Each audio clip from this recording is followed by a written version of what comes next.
How did ancient tribes survive winters so cold that modern people would struggle to last a single night? Long before electricity, insulated walls, or central heating, entire communities lived through seasons where rivers froze solid, daylight nearly vanished, and the wind itself could kill. Yet families endured, children slept safely through blizzards, fires stayed alive for months, and villages survived in places where temperatures could freeze exposed skin in minutes. But archaeologists discovered something strange. The people who survived these winters were not simply tougher than us. They understood heat in ways modern civilization often forgets.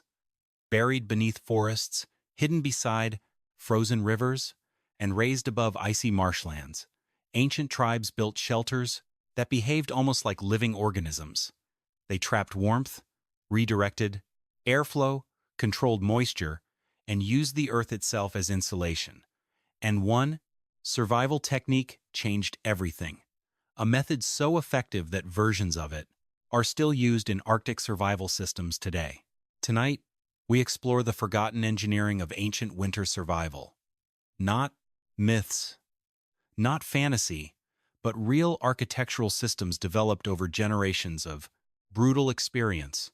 Because somewhere, in the frozen silence of North America, human beings learned how to build warmth against impossible cold. In the subarctic world, winter was not just weather. It was pressure. The cold entered clothing. It hardened wet leather. It froze breath into ice. It drained energy from the human body hour after hour. Survival depended on one thing above all else: heat retention. Modern homes fight winter using constant external energy. Ancient tribes had no such luxury. Every piece of warmth had to be protected carefully. The first step was choosing the right ground. Northern tribes often built winter shelters within dense spruce forests, where thick trees disrupted freezing winds. They avoided exposed ridges, avoided flood zones, and avoided areas where drifting snow could bury entrances. Even location itself became part of survival. Engineering. Then came the most important decision. Instead of building upward into the freezing air, many tribes dug downward into the earth. This was a breakthrough in thermal survival. Below the surface, soil temperatures remained far more stable than the deadly air above. The earth acted like natural insulation. Wind, exposure decreased, and heat loss slowed dramatically. These semi-subterranean lodges appeared across different northern cultures for one reason: they worked, and hidden inside their construction was a level of environmental intelligence that still surprises researchers today. Ancient winter lodges were carefully layered systems, not simple huts. Large, timber frames formed the skeleton. Over them came bark, moss, reeds, sod, and packed earth. Every material served a thermal purpose. Moss trapped air. Earth blocked wind. Sod stabilized temperature. Wood carried structural weight. Nothing was wasted. But one detail mattered more than most people realize: the entrance. Many winter shelters used long, low, tunnel-like entryways. At first glance, they seemed awkward, but they solved a deadly problem. Hot air rises and cold air sinks. A direct doorway would allow freezing outside air to rush immediately into the tape-to-7 living space. The tunnel slowed that exchange. Cold air stayed low while precious warmth remained trapped deeper inside. In many ways, these entrances functioned like primitive airlocks. Inside, sleeping platforms were raised above floor level because the coldest air settled near the ground. Families slept higher, where temperatures stayed warmer. Even the fire itself was controlled differently than modern people imagine. Massive flames consumed too much fuel. Instead, many communities relied on deterivis, steady coal fires, low smoke, long heat duration, and greater efficiency.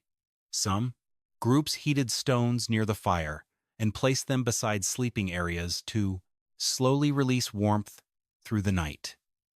Others layered animal furs together to trap collective body heat. Every choice reduced energy loss, because in deep winter, wasted heat could mean death. But warmth alone could not save them. A sealed lodge without airflow became deadly from smoke inhalation, moisture buildup, carbon monoxide, rot, and disease. So, ancient builders developed surprisingly sophisticated ventilation systems. Roof vents allowed smoke to escape while minimizing heat loss. Some used bark flaps or layered coverings that could be adjusted depending on wind, direction. Others carefully positioned fires beneath controlled openings. This balancing act was critical. Too much ventilation lost heat, while too little trapped poison inside. Moisture was just as dangerous. Wet cold kills faster than dry cold. Damp clothing lost insulation, and frozen condensation weakened structures. Even human breath slowly added dangerous humidity inside enclosed spaces. So, winter. Survival became a constant process of adjustment. Drying hides, rotating, bedding, managing smoke, checking airflow, and banking coals beneath ash. The shelter was never passive. It was actively maintained every day. And then the storms arrived. For tribes living beside mountain rivers, winter brought another danger entirely. The river gave life through fish, water, and travel routes. But during winter, it could become catastrophic. Ice jams triggered sudden floods, frozen banks collapsed, and wind accelerated through narrow valleys like a blade. So, river communities adapted with new architectural strategies. Winter pit lodges were often built on elevated terraces above flood zones. The structures sank partially underground for warmth, while thick timber roofs supported layers of insulation above. Some lodges even used roof entrances instead of side doors. This reduced direct wind penetration and helped preserve internal heat. Inside, life organized itself carefully around the central fire. Families slept along raised edges. Food stayed elevated to remain dry, and tools dried near controlled heat. Outside, storms buried the valley. Inside, survival depended on discipline. Coals were banked low, drainage trenches cleared, vent openings adjusted, and children kept away from dangerous entrances. Hunters monitored river ice from elevated rocks because everyone feared the same sound: cracking. Ice in the darkness. Many northern oral traditions describe rivers almost like living beings during winter, unpredictable, powerful, and dangerous. When river ice shifted, entire camps could disappear. Floods surged beneath frozen surfaces. Pressure shattered. Banks and heavy debris moved violently through the current. Ancient communities understood these dangers intimately. Travel routes changed constantly depending on ice conditions. Fishing areas were approached cautiously, and children learned never to trust silent ice. But winter threatened more than the body. It threatened the mind. Darkness lasted for enormous stretches of time. Storms isolated families for days, and movement became limited. The outside world narrowed into snow, smoke, and wind. So winter lodges became emotional centers as much as physical shelters. Storytelling mattered, songs mattered, and shared meals mattered. Anthropologists studying northern indigenous cultures have long observed how oral traditions helped preserve morale during long winters. The fire at the Prus, center of the lodge, became more than warmth. It became stability, a controlled circle of light surrounded by frozen darkness. And far beyond the river valleys, another group of tribes faced a different challenge altogether: the frozen marshlands.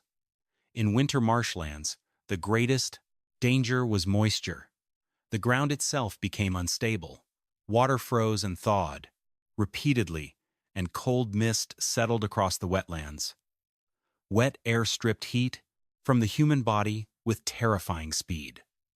So marshland tribes adapted in a remarkable way. They built upward. Winter houses stood elevated on wooden posts driven into shallow ground or waterlogged earth. Platforms lifted families above freezing moisture, and plank walkways reduced exposure to unstable ice. Layered reeds formed thick, insulating walls. To outsiders, these structures may have looked fragile, but in reality, they were carefully engineered.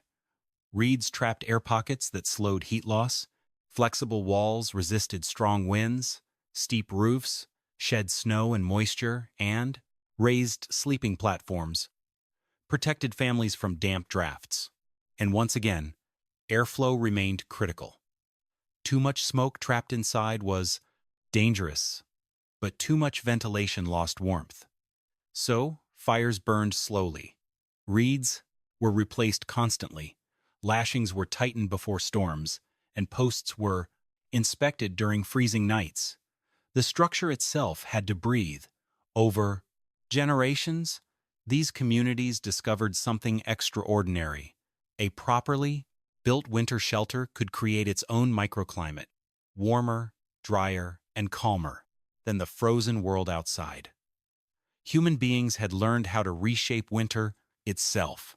Today, many people assume ancient survival depended mainly on toughness, but the Polyman archaeological evidence tells a different story. These communities survived because they observed nature with incredible precision. They studied airflow, snow behavior, ground temperature, ice sounds, animal movement, wind direction, and moisture patterns. Slowly, over generations, they transformed those observations into architecture. Modern cold weather engineering still uses many of the same principles: thermal, layering, passive insulation, low wind exposure, heat retention controlled, ventilation, and moisture management. Even snow itself can become insulation when used correctly.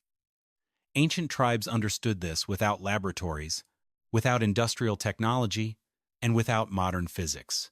They learned through survival. Perhaps most importantly, they understood something modern society often forgets. Nature was not separate from human survival. It was part of the system. Earth became insulation. Moss became sealing material. Stone stored heat. Trees blocked wind. And animal hides trapped warmth. Nothing existed alone. Every material belonged to the environment surrounding it. Imagine growing up inside one of these lodges. Outside, temperatures plunge far, below freezing, and snow presses against the roof while the wind moves through. The trees like distant waves. Inside, the fire glows softly beneath drifting smoke. Someone repairs tools nearby. An elder tells stories, and children sleep beneath layered furs. This was not temporary survival. This was daily life. Winter shaped everything: movement, food, clothing, responsibility, and community. Children learned early that small mistakes carried consequences. Wet gloves mattered, loose coverings mattered, and forgetting to protect embers mattered. But winter also strengthened communities. Families stayed close together for long periods, knowledge passed directly between generations, and oral histories preserved environmental memory. Many northern cultures even developed detailed vocabularies for snow, ice conditions, and seasonal changes. This was practical. Science refined through lived experience. And despite the hardship, these were not joyless worlds. There was laughter, music, ceremony, games, and stories. The lodge protected more than bodies. It protected culture itself, because without these shelters, countless traditions would never have survived long enough to reach the modern world.